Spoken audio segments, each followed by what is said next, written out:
metabólicas de estos bioelementos.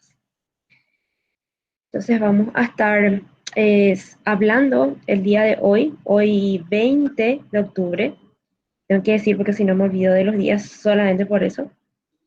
Y el próximo martes, que es 27, vamos a estar hablando de de las vías metabólicas de los hidratos de carbono. Profe, En 2 clases vamos a desarrollar. discúlpame que te Señor, te interrumpa. escucho. Si no se cambia algo esta semana que viene, el próximo martes no tendríamos clase porque tenemos una semana de receso. Porque Porque estamos muy estresados. Así sacó el decreto la decana. No sé si viste, no vi todavía. pero nosotros ¿En estamos. serio Roberto, vos me estás hablando en Sí, serio? en serio, profe.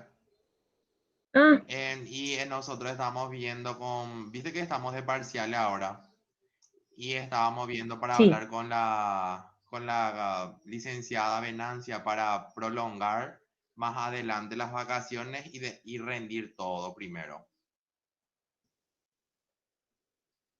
ya, ok. Nuestro parcial sigue en pie para el 10, ¿verdad? Sí, profe. Ok. No le veo nomás todavía a Tania. Gracias, Roberto. Entonces, bueno, entonces vamos a esperar lo que es importante, el dato que me está indicando Roberto, yo no sabía. Hoy vemos la parte de generación energética con metabolismo de hidratos de carbono. Esperamos que pasa para el 27, si no hay actividad de manera presencial. Nos volvemos a encontrar el martes 3, pero Buenas, ahí me escuchan todos.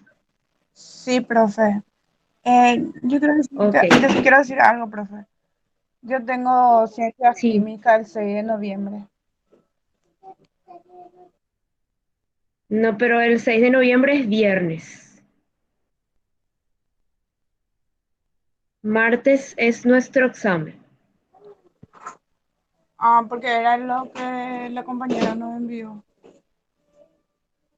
Porque habíamos hablado que iba a ser el 10, pero igual voy a, enseguida seguro se une Tania, pero yo tengo notado que iba a ser el 10. Sí, profe, muestra para viernes 6 de noviembre. Ciencias Química, María Lidia Aranda a las 1. Ah, eso tengo que hablar con Tania porque ella no me había avisado nada, porque yo los viernes tengo clase y tengo que hablar con ella. Déjenme cuando veamos eso con ella para comprobar, pero es en esa semana. De, yo probablemente estoy casi segura que vamos a dejar en la segunda semana de noviembre como para poder ir avanzando en el contenido. Entonces, hoy iniciamos metabolismo de hidratos de carbono. El 27 no contemos por el momento.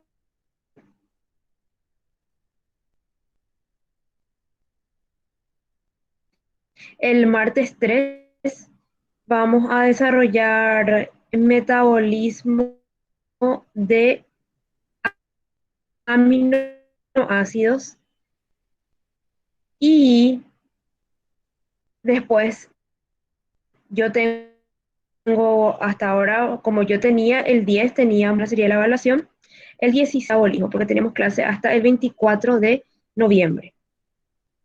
Sí, aclararles ya que para lo que sería nuestra segunda evaluación parcial, entrarían los contenidos relacionados con enzimas, ácidos nucleicos y metabolismo de hidratos de carbono. Hasta ahí sería el contenido de nuestra segunda evaluación parcial. Ya para la evaluación final quedará metabolismo de aminoácidos y metabolismo de lípidos. Entonces son también 3 contenidos, así como parcial virtual, así también tendremos 3 contenidos para esta segunda evaluación. Entonces ya queda confirmar nada más con Tania cómo dejamos nuestro horario. Bueno, y también para todo lo que hace a metabolismo, lo que vimos la clase pasada de metabolismo general, las dos principales vías que son el metabolismo y el catabolismo, así como las rutas y vías metabólicas también forman parte del contenido porque es, digamos, la introducción a todos los estudios de procesos metabólicos que iniciaríamos ahora. Entonces, todos esos conceptos que los hablamos en la clase pasada, en la clase del día de hoy van a recordar a medida que vamos hablando del grupo o de los procesos metabólicos de esta biomolécula o de este grupo de biomoléculas conocido como hidratos de carbono. Recordarán que principalmente tenía la función de producción energética o de producir energía el grupo de los hidratos de carbono, y cuando estamos hablando de sus procesos metabólicos, tienen la característica que no tienen otras biomoléculas, de que la primera acción, la primera degradación de los hidratos de carbono ya se da en ese proceso de ingestión o de ingesta de los alimentos.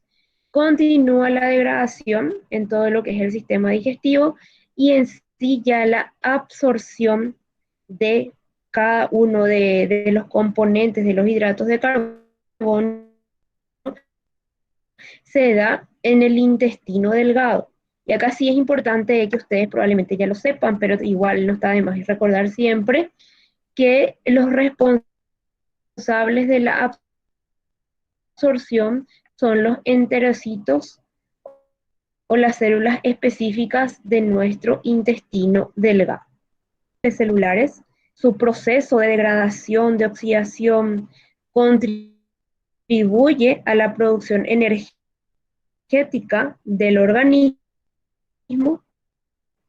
y el cuerpo lo puede almacenar para cuando él identifique de que hay un momento de necesidad y lo reserva en forma polimérica o en forma de uniones de la unidad básica que es la glucosa, que nos da por unión el glucógeno, que ya habíamos estudiado. Entonces, la principal reserva energética de hidratos de carbono de los seres humanos se encuentra en el hígado.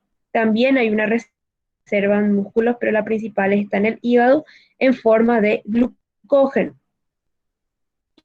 Y cuando el organismo recibe los mensajes hormonales de que necesita la presencia de glucosa en la circulación o en todo lo que es el sistema, va a estar liberando glucógeno para que a partir de su degradación obtengamos glucosa.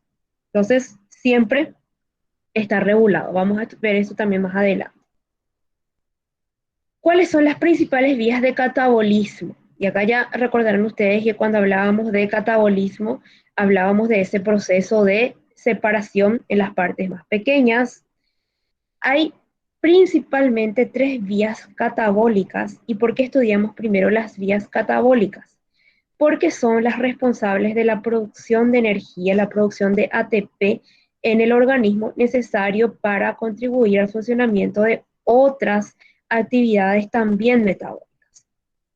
Y las vías de catabolismo pueden ser la glucólisis, que es la que vamos a estudiar hoy, que también se la conoce como la vía de Enden-Meyerhof, que fueron los dos químicos que por primera vez describieron esta vía metabólica, en la cual el producto final es un compuesto químico llamado piruvato, que en condiciones de presencia de oxígeno, el piruvato se transformará en lactato, y cuando no exista presencia de oxígeno en condiciones de anaerobiosis, se tendrá un camino o una vía distinta. Cuando hablamos de glóbulos rojos en particular, el proceso de glucólisis es la principal, o en realidad es la única vía proveedora de energía o ATP. Luego del proceso de la glucólisis como una vía catabólica de la glucosa, podemos citar al ciclo de Krebs, que probablemente ustedes también ya lo hayan estudiado en biología, y un proceso que lleva el nombre de gluconeogénesis, que es un proceso en el cual el organismo puede sintetizar glucosa a partir de otros metabolitos. Es decir, puede convertir otros compuestos químicos por unas acciones de interconversión isomerasas con asistencia de enzimas en glucosa, que son las principales vías catabólicas o de degradación de la glucosa. Recordando que cuando estamos hablando aquí de degradación de la glucosa, estamos hablando de producción energética, específicamente producción de ATP. Entonces, es importante mencionar cómo se moviliza la glucosa en todo el organismo. Y esta movilidad residuales, sitios por los cuales se va a movilizar la glucosa, son el hígado, principal reservorio, todo el canal circulatorio, la sangre y los diferentes músculos. El hígado va a recibir la glucosa, que es absorbida a nivel intestinal, la va a transformar en glucógeno, la va a ir almacenando en este proceso. Cuando se necesita energía, va a haber ese proceso de degradación, el glucógeno va a volverse glucosa y finalmente vamos a tener lactato. Y cuando el organismo tiene información de necesidad, puede estar o se puede formar en el músculo, está presente en él, se va a degradar a la forma de lactato. Y en estos casos no se almacena. No hay problema. Algo que recordamos del ciclo de Cori es que cuando la glicemia, que es el nivel de glucosa, que luego vamos a ir hablando de los niveles normales en un organismo vivo, Profe, cuando esta glicemia desciende, profe, ¿me sí, escuchás? Dicen los sí, te compañeros escucho. que te escuchan muy entrecortado, profe. Sí, probablemente sea el internet. Voy a apagar un poco la cámara y vamos a ver qué tal ahí. Sí, es el internet de estas horas. Entonces, recordemos que cuando empieza a bajar nuestra glicemia, nuestro hígado va a enviar la información de que se necesita liberar glucosa a la circulación para cubrir esa necesidad de equilibrio en el organismo. Entonces, conocemos al ciclo de Cori como esa constante movilidad de glucosa entre hígado, sangre y músculo, que son los tres principales sitios en los cuales se moviliza la glucosa. Ahora, vamos a analizar cómo una glucosa ingresa dentro de una célula para poder participar de ese proceso de separación, de ruptura y formación de ATP que se hace dentro de los organelos celulares.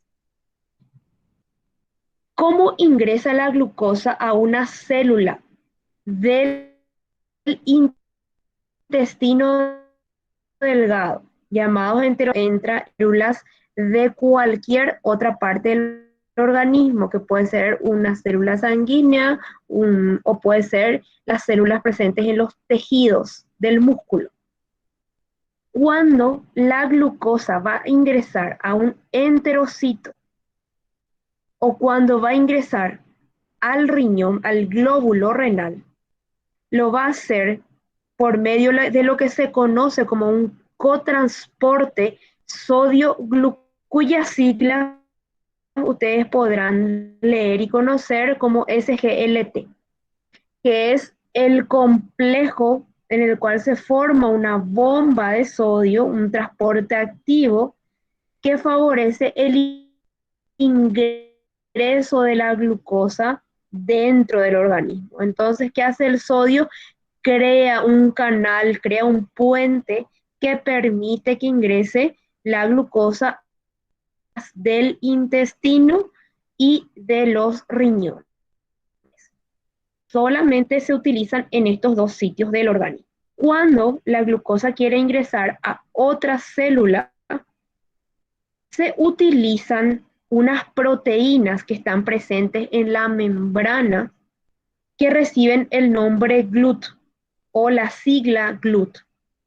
Existen más de 14 variables o tipos de proteínas GLUT en la membrana celular, independiente o dependiendo, mejor dicho, de cada tejido en el cual quiere ingresar la glucosa. Es decir, el GLUT4, por ejemplo, colabora para que la glucosa ingrese al cerebro. El GLUT1 colabora para que la glucosa ingrese al tejido muscular. Y así, cada proteína favorece o es la encargada del ingreso de la glucosa a las diferentes células. Entonces, siempre recordemos, cotransporte es para que ingresen en el intestino y en el riñón, y para que ingresen en cualquier otro tejido es o son las proteínas GLUT.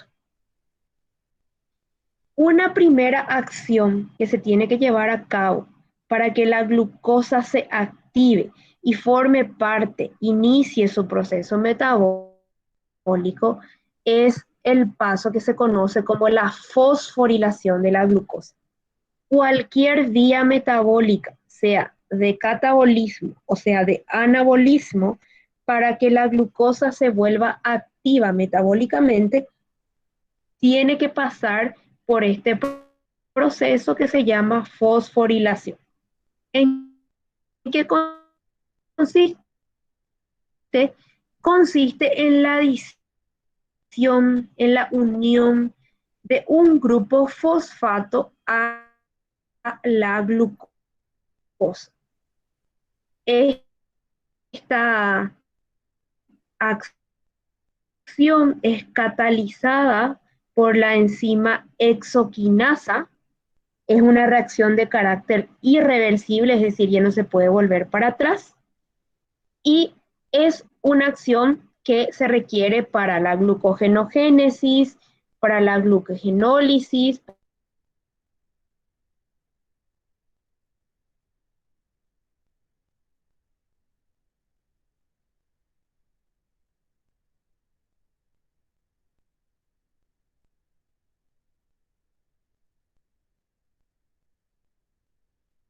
Se fue la profe. Yo pensé que yo lo que me fui. De que la enzima que cataliza esta acción, esta fosforilación, es la hexoquinasa. Vamos a conocer variantes de la hexoquinasa. ¿Me están escuchando? Yo veo que... Sí, profe, se Ahora te te escuchamos de escucha. vuelta, hace rato Ok, se escucha un ratito. ok, bueno. Entonces, cuando hablamos de esta hexoquinasa, pueden existir 4 formas o 4 variantes de las hexoquinasas que se conocen con el nombre de isocimas o enzimas que cumplen funciones semejantes pero que tienen una variabilidad.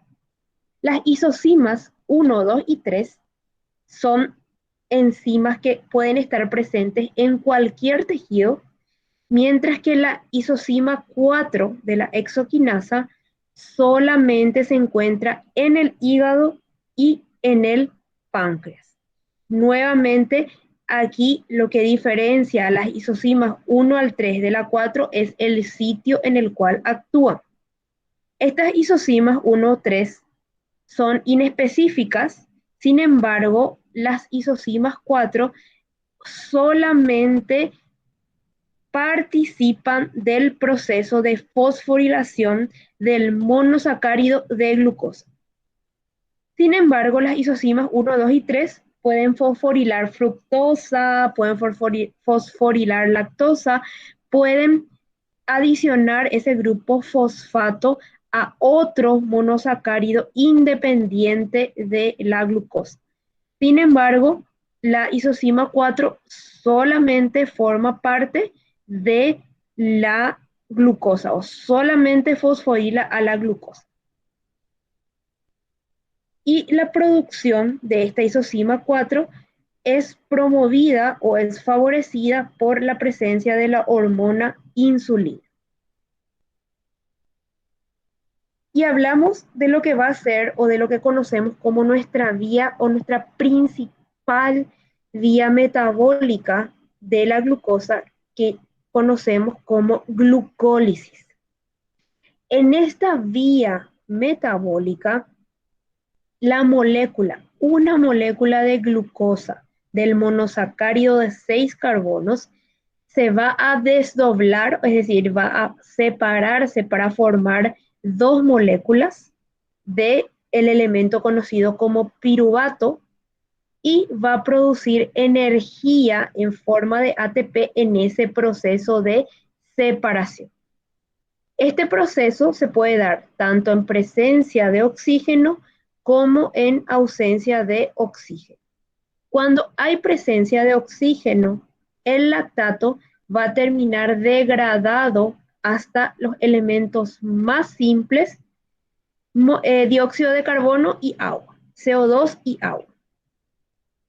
Y en algunos casos, el lactato va a ser degradado por un proceso anaeróbico en lo que conocemos como fermentación, que da como productos finales diferentes ácidos. Ácido láctico, ácido enólico, que se forman cuando hay ausencia de oxígeno. Pero en nuestro organismo siempre se da en condiciones, o principalmente se da en condiciones de presencia de oxígeno. Esta glucólisis se va a dar en dos fases. Una primera fase en donde la glucosa va a sufrir dos fosforilaciones, es decir, en dos momentos se le van a adicionar iones fosfato hasta llegar a esa división en dos moléculas distintas de 3 carbonos cada uno. En esta primera fase hay un gasto energético, o lo que se conoce como una inversión energética. Se usa ATP. Pero en la segunda fase, cuando se forman diferentes metabolitos intermedios, es decir, sustancias intermedias, en ese caso ya se va a formar ATP y va a liberar energía en esos procesos. En esta imagen les pongo el mismo gráfico que ustedes tienen en el libro de blanco para que cuando ustedes acompañen también la lectura en el libro recuerden, y todo lo que vemos en la parte superior, en lo que solamente tiene un camino, es la primera fase. Ahí ustedes están viendo la primera fosforilación, cuando se forma la glucosa un fosfato, y ven que aquí hay un fosfato que se adiciona, por eso tenemos la presencia del grupo fosfato en ese lugar por acción de una enzima característica o específica que se llama fosfoglucomutasa. La glucosa un fosfato se va a convertir en glucosa 6-fosfato. Es decir, va a cambiar del sitio 1 al sitio 6. En este cambio hay uso energético, por eso ustedes pueden ver ATP ingresando. Entonces acá se usa energía para formar glucosa 6-fosfato. Profe, Sí, te escucho. en esa parte de la glucosa, un fosfato donde muestra el proceso, ahí mismo Sí, es la misma cosa de decir fosforilación de la glucosa. sí, es lo mismo que decir fosforilación de la glucosa. Exacto. Profe, pero ese Sí, proceso no era irreversible.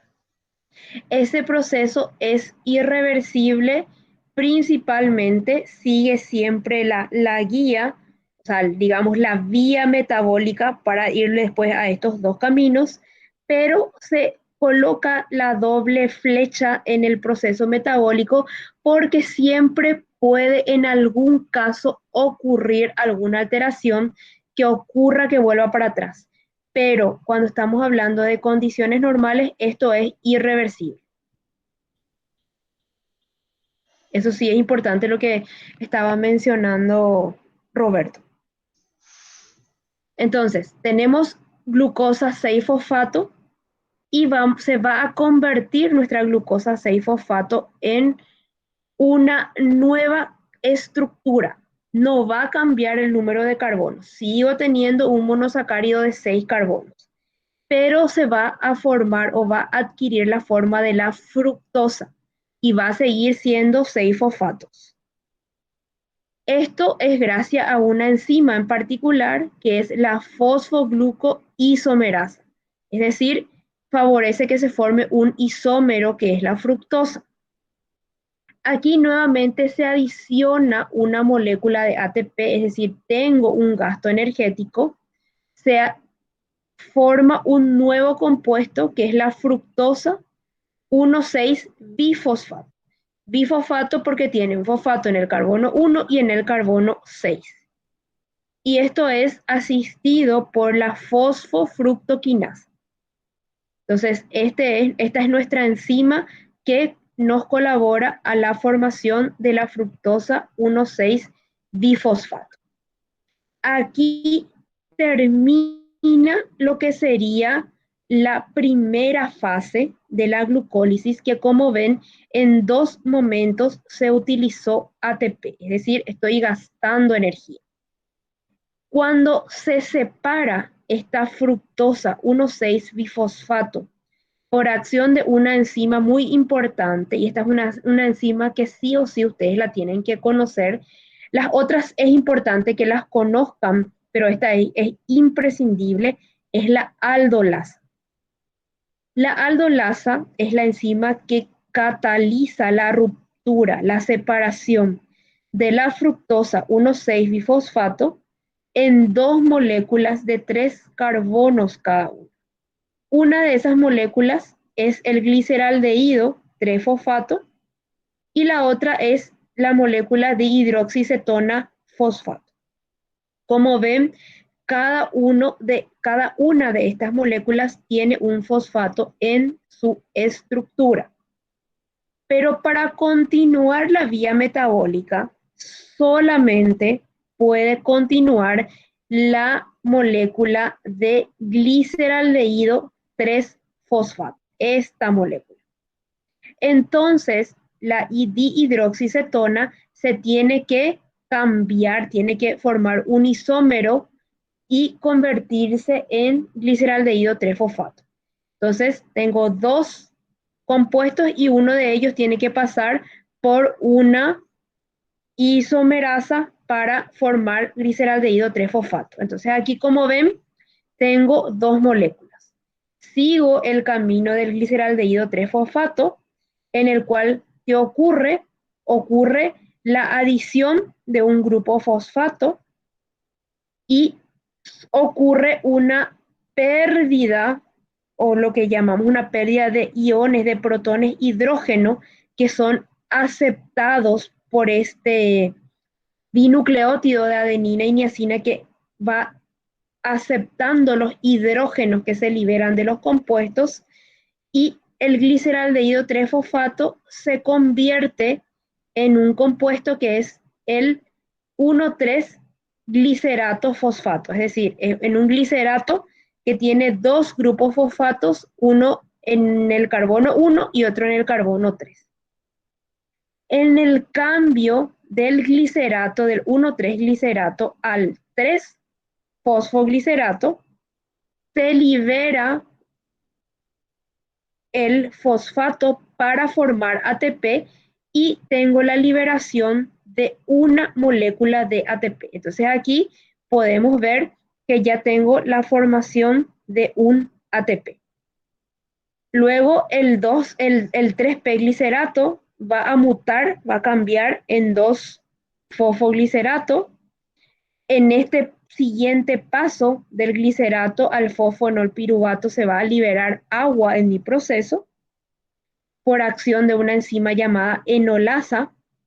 Y finalmente, en el cambio del fosfonolpiruvato a piruvato, se va a liberar una segunda molécula de ATP. Y esto es catalizado por una enzima que es la piruvato quinasa. Entonces, este piruvato puede continuar el camino hacia el ciclo del ácido del ciclo de Krebs para formar dióxido de carbono y agua cuando tenemos condiciones de presencia de oxígeno, o puede convertirse en lactato. Puede seguir nuevamente dos caminos. Entonces, si este proceso de glucólisis es para producir energía, en esta tabla yo puedo ver cuál es finalmente mi balance energético, cuánto gasté y cuánto gané. En esa primera fase en la cual gastamos ATP, podemos ver que en el paso de glucosa 6-fosfato de glucosa a glucosa 6-fosfato, gasté 1 mol de ATP. Y de fructosa 6-fosfato a fructosa 1,6-bifosfato también gasté 1 mol. Entonces, en esa primera parte gasté 2 moles de ATP. Luego, en la segunda fase, cuando ya tengo el gliceraldehído 3-fosfato, por cada uno de estas moléculas de 3 carbonos, pude formar 2 moléculas de ATP. Y como tengo están viendo que tengo 2 moléculas de 3 carbonos cada uno, mi ganancia final es de 4 moléculas de ATP. 2 en el cambio de 1,3-bifosfato glicerato al 3-fosfato glicerato, y 1 en el cambio del fosfoenolpiruvato a piruvato. ¿Por qué acá ponemos 2? Porque se da 2 veces esta guía o esta vía metabólica. Porque recuerden que la dihidroxicetona se va a convertir en gliceraldehído 3-fosfato y va a seguir el mismo camino. Profe, Por eso, sí, te escucho. ¿y tu ganancia neta sería 2 ATPs nomás o 4 sería? 2, así mismo, porque mi ganancia es 2, pero como yo invertí o gasté 2 al inicio, entonces mi balance final es de 2, así mismo. Es 2 el balance energético del proceso metabólico de la glucólisis. Siempre para que yo pueda quitar ese balance, así como estuvo indicando el compañero, es el hecho de que yo tengo que restar lo que invertí más lo que gané. Y así puedo obtener mi balance. Em, Sí, ¿me ibas a preguntar algo? sí, no, en una parte ahí donde dice gliceraldehído 3-fosfato, Sí, abajo el glicerato 1,3-bifosfato. sí. Viste que vos dijiste que a partir del fosfato se forma el ATP, ¿verdad? O sea, de la... Sí, sí, pero en este caso yo no uso ATP, uso fosfato inorgánico, el fósforo inorgánico para unirle a mi glicerato. No estoy usando ATP. En el caso de glucosa 6-fosfato sí uso ATP. Pero en este caso, cuando yo cambio de gliceraldehído 3-fosfato a 1,3-bifosfato glicerato, uso fósforo inorgánico presente en el organismo. No sé si quedó claro esa diferencia. Sí, esa parte sí, pero yo te digo ahí donde ya tenés el resultado del ATP, ahí donde dice 1,3-bisfosfato glicerato, profe. Sí, sí, sí. Y el ATP no vendría del... Yo te pregunto si el ATP ese que tenés ahí viene del fosfato también, o sea, del fósforo. Sí, un fósforo se libera, o un fosfato, mejor dicho, se libera para formar una molécula de ATP. Siempre se tiene que liberar un fósforo o un fosfato para poder liberar moléculas de ATP, así mismo como estás indicando.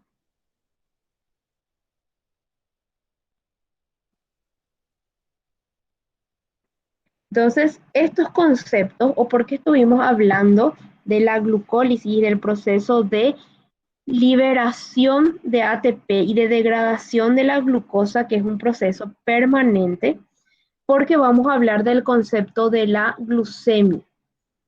Y vamos a entender la glucemia como el nivel de glucosa presente en la sangre. Nosotros debemos tener un nivel de glucosa circulando en la sangre que también contribuye a todo el proceso energético, y ese nivel normal tiene que ser entre 70 a 110 miligramos por 100 ml de volumen sanguíneo. Ese es el nivel normal de glucosa en sangre. Normalmente, una vez que nosotros hayamos realizado una ingesta de alimentos, nuestra glucemia va a aumentar hasta llegar a lo que sería un nivel máximo aproximadamente 1 hora después de haber comido, y a las 2 o 3 horas eso ya está metabolizado. Muchas veces el hígado ya lo está incluso convirtiendo en glucógeno y volvemos a lo que se llama el nivel basal de glucosa, ese nivel que está entre 70 y 110. Ese debería ser un nivel presente en condiciones normales. El conocer estos niveles normales o alguna alteración de los niveles de glucosa se realiza normalmente con lo que son pruebas de tolerancia a la glucosa para justamente identificar si hay algún tipo de falla en lo que es el proceso de metabolización. Y normalmente se tiene que observar que el pico de glucosa se tiene que dar a las 1 hora de la ingestión. Eso sí, no debería superar los 170 miligramos por 100 ml de volumen sanguíneo, porque eso ya nos estaría dando la información de la presencia de una prediabetes o algún tipo de alteración metabólica. Y a las 2 horas tendría que el organismo descender a los valores promedios iniciales. Esa normalmente es la prueba de tolerancia a la glucosa que se realiza para conocer si es que existe algún tipo de alteración.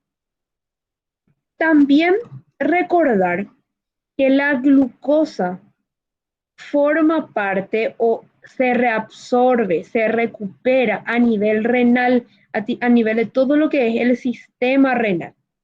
Nuestros riñones, ¿qué hacen? En sus glomérulos, en el componente o en la parte específica de nuestras cápsulas renales, se filtra la glucosa que pudo haber llegado hasta el riñón y se reabsorbe nuevamente hacia lo que es el sistema circulatorio, hacia la sangre. La glucosa filtrada del riñón vuelve a la sangre.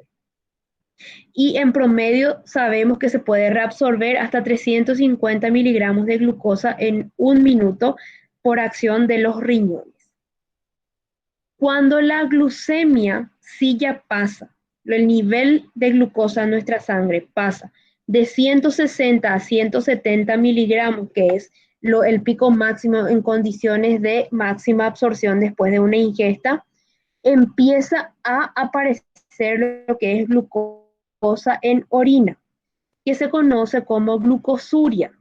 ¿Por qué? Porque eso nos indica que se superó el umbral renal de la glucosa, es decir, la cantidad de glucosa que llegó al riñón superó su capacidad de reabsorción. Una orina en condiciones normales no debería evidenciar presencia de glucosa, porque justamente el riñón actúa como un filtro para que se pueda recuperar toda la glucosa y que eso pueda volver al torrente sanguíneo. Y aquí, Profe, sí, te escucho. y de eso el paciente se puede ir a coma, ¿verdad? Cuando es muy elevado, sí. Sí. Normalmente hablamos de que un coma diabético, que como se le suele llamar, se alcanza dependiendo a través del organismo, entre 350 a 400 miligramos de glucosa por 100 ml. Ahí es cuando el individuo podría llegar a lo que se conoce como un coma diabético. Pero yo conozco y sé que hay individuos que soportan sin llevar a un coma diabético incluso esos valores. Entonces es muy cambiante también en función al individuo. Pero sí, cuando ya no se puede ni con adición hormonal regular ese nivel de glucosa en sangre, es cuando se llega a ese tipo de afección. Sí, mi mamá, o sea, tiene la enfermedad, esa enfermedad, y casi llegó a coma diabética por mantener por mucho tiempo, no sé si fue más de 3 meses o algo, y 350 mantenía, y de eso casi. Muchísimo.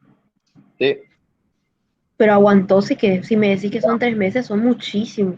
sí, porque se hizo todo su análisis y salió que durante 3 meses ya estaba manteniendo ese nivel de azúcar.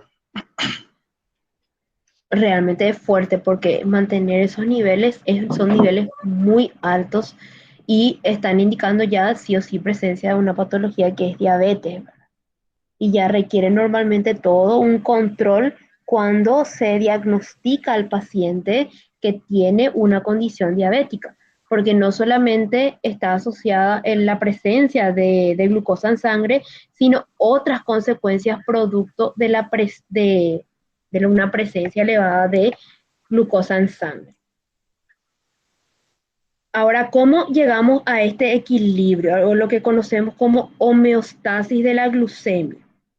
La presencia de una glucemia balanceada en el organismo está directamente relacionado entre la glucosa que nuestro sistema saca de circulación, y entiéndase de circulación, saca de sangre y envía a la sangre. Entonces, hay dos procesos que tienen que estar en regulación o tienen que estar en consonancia uno con otros. Primero, lo que sería el proceso de sustraer glucosa de la sangre, que tiene que haber una correcta regulación del mecanismo que se llama glucogenogénesis o formación de glucógeno y glucogenólisis en el hígado. Entonces, cuando hay un exceso de glucosa en la sangre, el organismo debería recibir una información de que empiece a formar glucógeno en el hígado. Es decir, quiten la glucosa que está en la sangre y empiecen a formar glucógeno en el hígado. En el caso del músculo también interviene y esta formación o este mensaje que recibe el músculo también es formación de glucógeno para poder reducir el nivel de glucemia o glicemia en sangre, o en algunos casos ya es convertir la glucosa cuando ya no puede ser almacenada en forma de glucógeno en otras sustancias como lípidos, como grasas. Estos son los mecanismos como el organismo extrae glucosa de la sangre. Y quienes principalmente son las hormonas que le dan la información al hígado o al músculo de hacer esta extracción de la glucosa de la sangre, la insulina y el glucagón, que son las dos enzimas, una que es secretada por el hígado, el otro por el páncreas, que colaboran con mantener un correcto nivel de glucosa en sangre. Pero por el contrario, cuando tengo niveles bajos de glucosa, el mensaje que recibe nuestro hígado y que recibe el músculo es: liberen glucosa, activen un proceso de glucólisis para liberar glucosa a la sangre. Entonces, tiene que estar regulado o tienen que estar directamente compenetrado este proceso de extraer glucosa desde la sangre y enviar glucosa a la sangre para que se puedan mantener esos niveles considerados como normales entre 70 y 110. Entonces, cuando empieza a bajar, el mensaje que recibe nuestro organismo es liberen glucosa, y cuando sube es extraigan la glucosa del torrente sanguíneo. De esa manera siempre opera nuestro organismo. Y en el caso de que se dé algún desequilibrio, se pueden dar en uno de los dos momentos: o un proceso que conocemos como la hiperglucemia, o cuando tengo un elevado contenido de glucosa en sangre y sobre todo cuando ya empieza a superar el valor de 120 miligramos por 100 ml. En ese caso, ya tengo una afectación biológica metabólica conocida como hiperglucemia y que patológicamente lleva el nombre de diabetes mellitus. Existen varias clasificaciones que hablan de prediabetes, diabetes 1, diabetes 2. Aquí está muy en función también a cómo se esté tratando clínicamente a un paciente. Pero desde el momento que supera los 120 miligramos de glucosa, ya estamos hablando de hiperglucemia. Y por otro lado, podemos tener la disminución de glucosa, la hipoglucemia, cuando baja por una concentración menor a 70 miligramos. Entonces, en estos casos, ¿qué ocurre cuando normalmente la hipoglucemia no suele ser una patología, sino más bien se asocia con procesos de una nutrición deficiente o incluso personas que no están accediendo a los alimentos y empiezan a generarse debilidad muscular, sudoración, palpitaciones, taquicardia, porque el organismo no tiene energía para poder producir y que de esa manera estén funcionando correctamente. Si se da este proceso de hipoglucemia, el hipotálamo automáticamente empieza a enviar señales de estímulo para que puedan ser segregadas las hormonas que estimulen la liberación de glucosa del organismo, y si se da un proceso de hiperglucemia, se estimula la liberación de la insulina.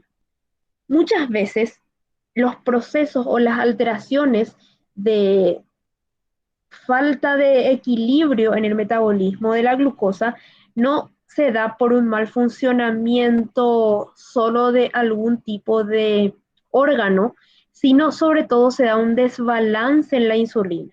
Hay ocasiones en las cuales el cuerpo, por más de que tiene presente la hormona, no da la señal correcta para extraer glucosa de la sangre. Entonces, eso también es un factor que colabora a la presencia de lo que conocemos como la diabetes mellitus. Entonces, estas son las diferentes alteraciones de la glucemia que pueden darse y que es importante por ello conocer el proceso de glucólisis para la producción de energía en el organismo.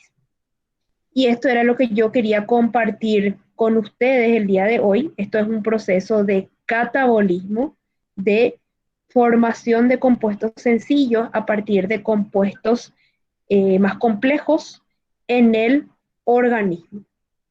No sé si hay alguna pregunta, alguna consulta.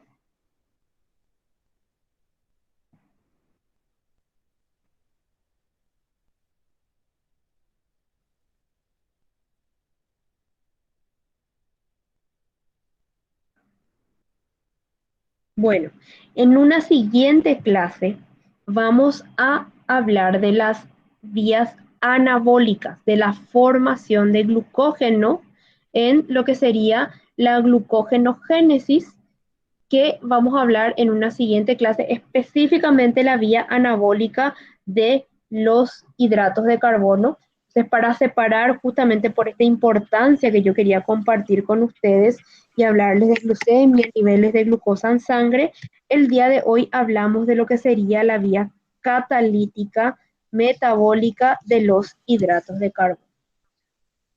¿Alguien me quería hablar? Sí, te escucho.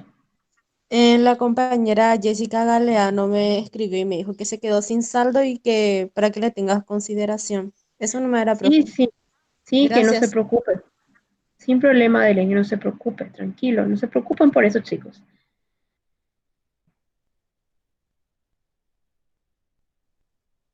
¿Alguna consulta?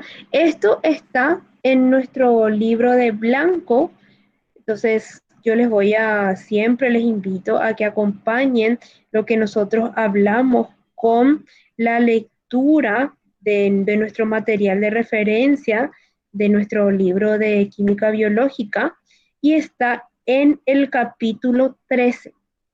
no es necesario que lean todo el capítulo, sino la parte que hace referencia a la glucólisis. Esa es la parte que nosotros desarrollamos el día de hoy y inicia en la página 220 y eso lo van a ver ya hasta aproximadamente la página, les voy a decir, de la 220 a la 230. Son 10 paginitas que hablan y ustedes van a poder ahí complementar directamente lo que nosotros estuvimos hablando el día de hoy. Entonces están todos invitados a leer estas paginitas y también a ver los materiales, así como la grabación, si luego quieren aclarar algún concepto o si quieren escribir también en el foro de consultas, eso siempre queda disponible para que puedan comunicarse. ¿Alguna otra consulta o duda que haya quedado? Por mi parte, no. De mi parte, sí, una profe. Bueno, Siempre que tengo una duda veo otra vez tu clase, profe. bueno, no hay problema. Gracias. Entonces agradecerles a todos la presencia el día de hoy. Me avisan, por favor, si nos encontramos o no el próximo martes, dependiendo de qué nos indiquen. Y yo me comunico con Tania para que podamos ver cuándo finalmente queda nuestro horario o nuestra fecha de segunda evaluación parcial. Entonces, que tengan una Muchas gracias, profe. muy Dale, buena profe, tarde, muchas gracias. cuídense mucho y nos vemos prontamente. Gracias, Gracias, profe. nos vemos. Chao, chao.